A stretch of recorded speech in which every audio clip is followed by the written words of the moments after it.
Vendimi i shtetit shqiptar për ta shpallur non grata ishte i papritur për Hoxhën dhe ish ushtarin e UÇK-s, Bekir Halimi. Në një prononcim për televizionin Koha, Halimi tha se një vendim i tillë ende nuk i është kumtuar zyrtarisht. Ai u shpreh se është në komunikim të vazhdueshëm me ambasadën e Maqedonisë së Veriut në Shqipëri dhe se pret që njoftimin ta marrë përmes rrugëve zyrtare. Ishte e papritshme një vendim i tillë i shtetit amë të shqiptarëve, për ne si personalitet, dhe ne zyrtarisht akoma se kemi marrë atë vendim.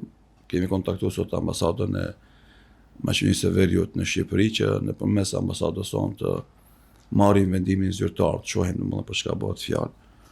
Po thjesht ai publikimi i atij vendimit nga Ministria e Punëve të Brendshme ishte një befasi, ishte e papritshme, sepse do thotë nuk përputhet me kontributin dhe sakrificën tonë që kemi bërë gjatë këtyre domethënë dekadave të jetës sonë në shërbim të interesit tonë kombëtar. Arsyeën se pse shteti shqiptar mori një vendim të tillë, Bekir Halimi thotë se nuk e din as vet ai.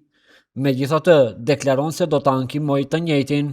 Vendimi është i pakuptim, nuk ka do thotë as bazë ligjore, as bazë logjike, edhe pra shkak ishte do thotë ajo përkraja shumë masive edhe që shihet në rrjetet sociale, edhe në qendrimet e shumë personaliteteve publike, duke pasi që aktiviteti gjithë është publik, edhe ai fetar edhe ai kombëtar, edhe për atë arsye do të gjithë njerëzit u befasuan me këtë vendim sepse nuk ka sens, nuk ka logjik gjithë ai vendim që është marrë. Patjetër, domethënë na nuk mund të pranojmë kësi lloj vendimesh që gjykojmë thellësisht janë të padrejta edhe jo normale.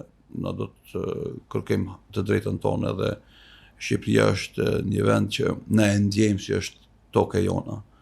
Dhe liria e qarkullimit në të llogarismë është liri bazike dhe sikurse e tham dje në proncim na duke pritë që Shqipëria për kontributin që kena dhënë na përfshin do ta jap në shtetësi nderi ata neve na kufizojnë lëvizjen ato vende.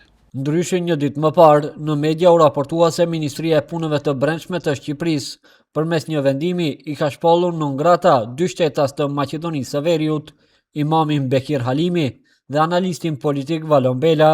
Një vendim të ngjashëm disa muaj më parë, shteti shqiptar e mori edhe ndaj shtetasës së Kosovës, Iqballi Huduti.